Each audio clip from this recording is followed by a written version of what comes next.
Seth Curry at Kristaps Porzingis malabo nang magstay sa Warriors. 11th pick ng Warriors, sino kaya ang makukuha? At Dorian Finney-Smith, perfect fit nga ba? Pero bago ang lahat, kung bago ka pa lang sa channel na ito, huwag kalimutan mag-like at mag-subscribe. At kung Warriors fan ka, siguraduhin mong tapusin ang video na ito. Tara, simulan na natin! Ayon sa bagong report ng Yardbarker, may dalawang players na mukhang malabong bumalik sa Golden State Warriors ngayong off-season, Kristaps Porzingis at Seth Curry. At ang mas interesting pa rito, konektado raw ito sa patuloy na interes ng Warriors kay LeBron James. Bakit malabong bumalik si Porzingis? Ayon sa report, may concerns pa rin sa health at durability ni Porzingis, sobrang mahal ng magiging contract situation niya, at gusto raw ng Warriors ng mas flexible roster financially. Kahit naging malaking boost siya nung healthy, rim protector, floor spacer, at ideal fit sa tabi ni Draymond Green, problema pa rin ang availability at long-term reliability niya. Bakit naman malabo si Seth Curry? Simple lang ang punto. Habang elite shooter pa rin si Seth Curry, gusto raw ngayon ng Warriors ng mas athletic guards, mas defensive-minded backcourt, at mas batang role players dahil tumatanda na rin ang roster nina Stephen Curry, Jimmy Butler, at Draymond. Priority raw ng front office ang defense, size, at athleticism kaysa dagdag shooting lang. Ngayon, paano konektado si LeBron James dito? Ito ang pinaka-importanting bahagi ng report. Habang walang garantiya na mangyayari, may insiders pa ring naniniwalang mananatiling alerto ang Warriors kung magiging available si LeBron. Lalo na dahil gusto pa rin ni Stephen Curry na magkaroon ng isa pang championship push bago matapos ang kanyang career. Pero para magkaroon ng flexibility sa ganitong klase ng blockbuster possibility, kailangan magbawas ng salary, umiwas sa risky long-term contracts, at panatilihing movable ang roster pieces. Kaya posibleng isa ito sa dahilan kung bakit hindi priority ibalik si Porzingis at bakit hindi rin tututukan si Seth Curry. Pero realistic pa ba talaga si LeBron sa Warriors?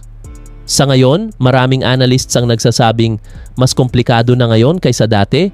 Malaking salary matching ang kailangan at ayaw rin ng Warriors na ubusin lahat ng future assets nila.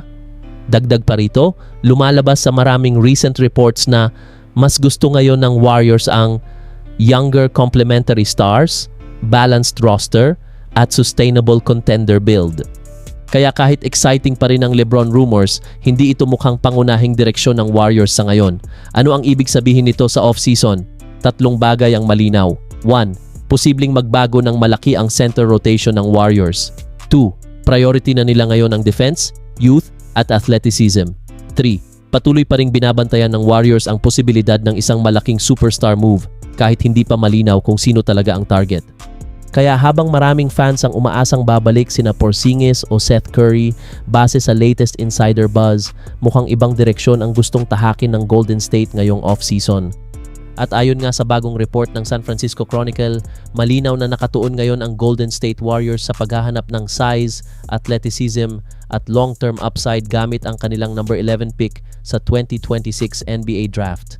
At base sa article, may ilang prospects na lumalabas bilang pinakamagandang fits para sa sistema ni na Stephen Curry at Steve Kerr. Sino ang mga best fits para sa Warriors? 1. Aday Mara. Ito pa rin ang isa sa pinakamainit na pangalan para sa Warriors. Bakit? 7'2" stretch rim protecting big, mataas basketball IQ, mahusay passer, at swak sa motion offense ng Warriors. Ayon sa report, gusto ng Warriors ng center na kayang mag-protect ng rim, marunong mag-pass, at hindi sisira sa spacing. At iyon mismo ang nakikita nila kay Mara. 2. Yaxel Lendeborg. Isa sa pinaka-NBA ready prospects sa range ng Warriors.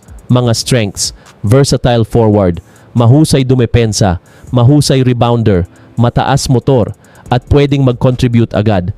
Ayon sa article, gusto ng Warriors ng player na makakatulong habang contender pa sila, hindi lang puro long-term project. 3. Morez Johnson Jr. Isa pang athletic frontcourt option na tumataas ang stock. Mga dahilan kung bakit interesado ang Warriors: physical rebounder, athletic finisher, defensive upside, at high energy big. Bagay siya sa bagong direksyon ng Warriors na mas bata, mas athletic, at mas physical. Bakit big men ang focus ngayon?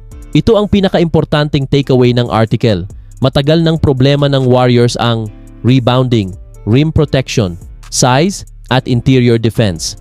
Habang tumatanda sina Draymond Green, Kristaps Porzingis, At Al Horford, mas nagiging obvious na kailangan nila ng younger frontcourt core.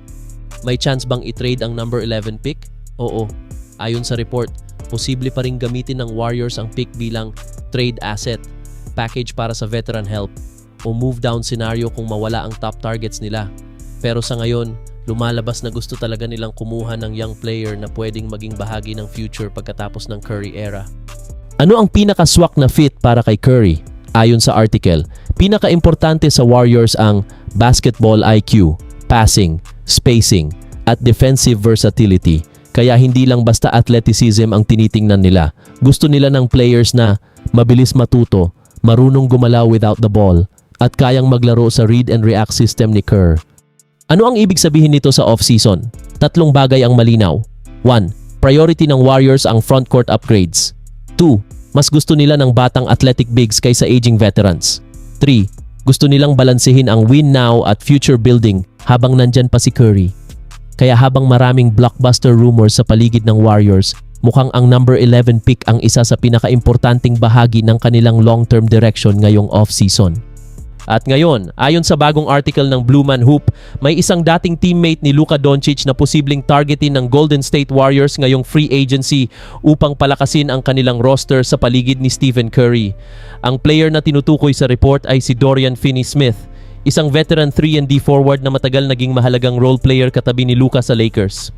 Bakit swak si Dorian Finney-Smith sa Warriors? Ito ang pinaka-importanting punto ng article. Eksakto raw si Finney-Smith sa mga kailangan ngayon ng Warriors: perimeter defense, wing size, 3-point shooting, at versatility. Gusto raw ng Warriors magdagdag ng mas athletic at switchable defenders na hindi kailangan ng maraming touches para maging effective. At iyon mismo ang role ni Finney-Smith sa buong career niya. Ano ang kayang dalhin niya? Kilala si Finney-Smith bilang elite role player, mahusay dumepensa sa multiple positions, solid corner 3 shooter, at mataas basketball IQ. Ayon sa article, perfect complement siya sa Warriors motion system dahil mahusay siyang maglaro off-ball. Mas realistic financially si Finney-Smith para sa Warriors.